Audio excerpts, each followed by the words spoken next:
Hi there, I'm Melo Sipka, and this is the Apatros Review.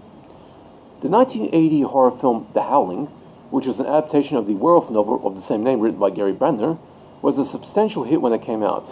And despite the somewhat irrelevant debate between fans of both this film and the other werewolf classic, An American Werewolf in London, which came around at the same time, over which did the awesome air-blooded real-time practical visual effects transformations first, the fact remains that it would successfully combine horror and humor together in one cool package that remains a beloved cult classic today, and the zenith of the werewolf genre.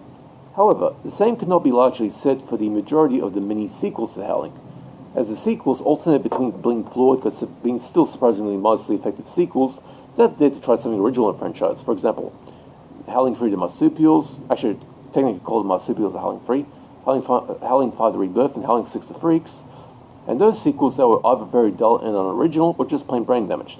Howling 2 Step of the Werewolf Bitch, also known as Howling 2 Sister's Werewolf, Howling 4 The Original Nightmare, and also Howling New Moon Rising, which is the only one I will not review here, as it is an absolute abomination that has no place in my collection.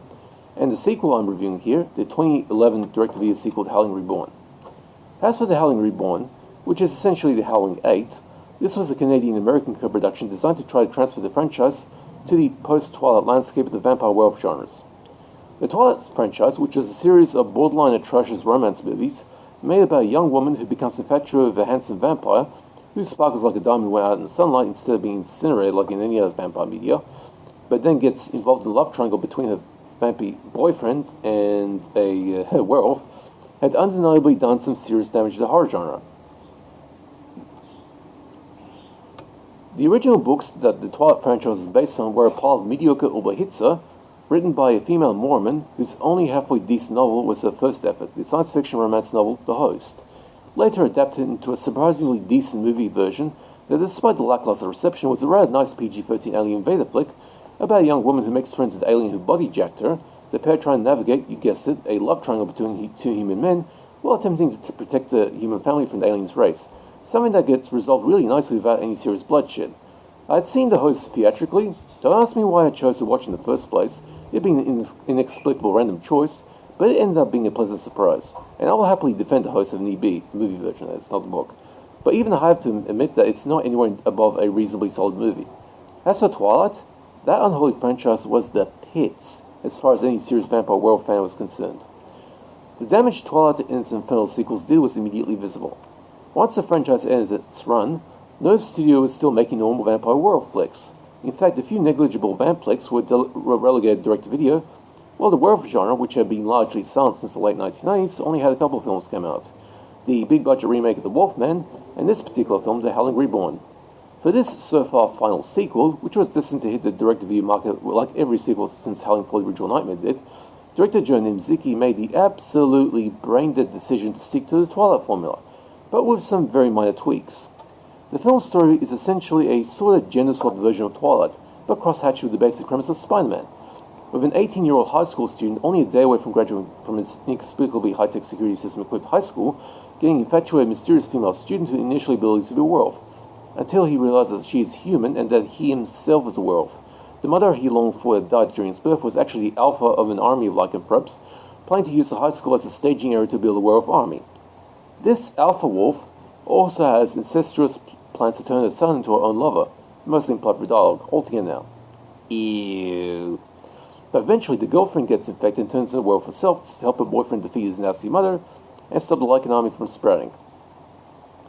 I had seen some bad werewolf movies over the years, half of them belonging to this particular franchise, but The Howling Reborn technically ranks as the third worst so far, right above Howling 4 The Original Nightmare, the very worst one in my collection, and Werewolves, a shitty sci-fi original telepic that was pretty damn bad and second worst. I've already covered those in the past. The protagonist, played by millennial actor Landon Liborian, is that how you say it? Gives off the appearance of a lame L to the forehead loser. His performance certainly not helped by the utterly atrocious dialogue he spouts and a constant monologue narration comprising of the most inane bullshit you've ever heard. In fact, that narration feels like something those art house wankers over the French New Wave might happily write if one of them ever decided to make a werewolf movie. As for the technical side of things, I will give the movie a little credit, as unlike most people out there, I didn't hate the werewolf bodysuits. They actually looked okay.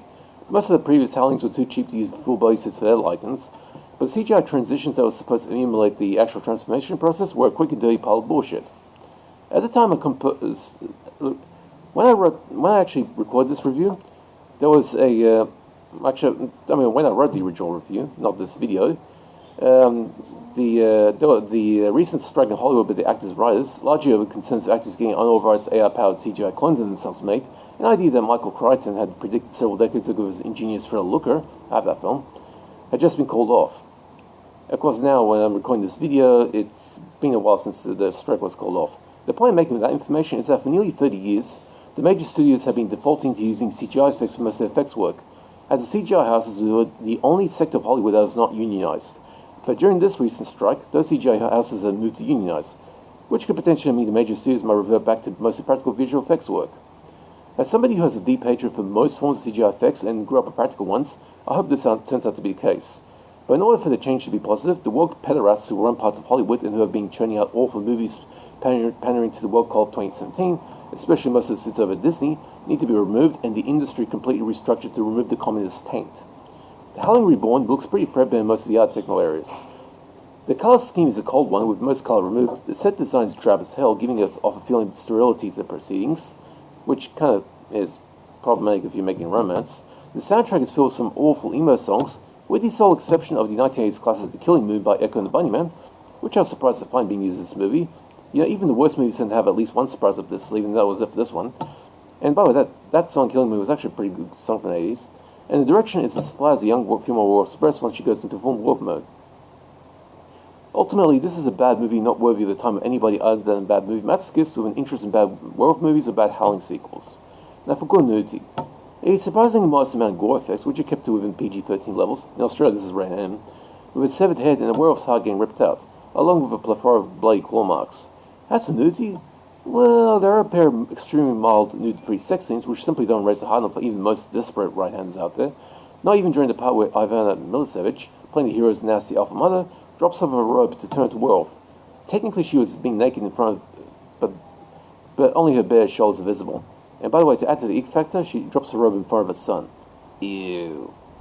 So I give Howling Reborn, directed by John Newman-Seeking in 2011, a D, a 2 out of 10. It's bad.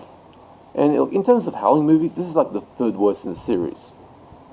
Although technically, I mean, Howling 4 and New Moon Rising both are D-, even though I've never reviewed New Moon Rising, but actually I've seen a DVD copy of New Moon Rising back about a little over 20 years ago. Anyway. Only time I've seen it on DVD. I have no intention of putting New Moon Rising in my collection. It's just crap. Anyway. So, if you don't count New Moon Rising, then Howling Reborn is the second worst in the Howling series. Anyway. Hope you guys enjoy that. If you have any questions, comments, or associated with this review subject, leave in the comments. I'll be happy to respond. Hope you guys are staying safe, take it easy, and see ya.